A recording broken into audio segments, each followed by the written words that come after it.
Thread.isFinished returns false in slot connected to finished signal.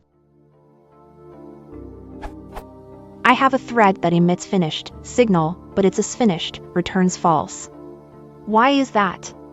How to know when isFinished will start to return true?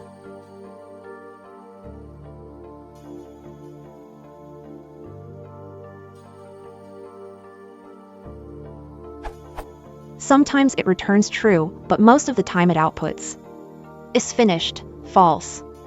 Answer in another so question. Thread emits finished signal but ice running, returns true and isFinished returns false, suggests that it should be like this.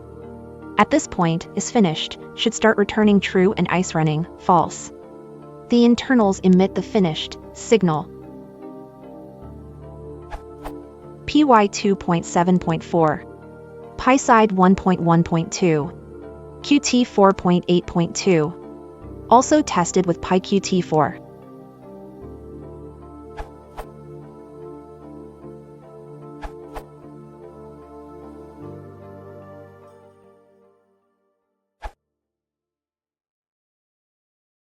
If you want to support the channel, please consider liking and subscribing.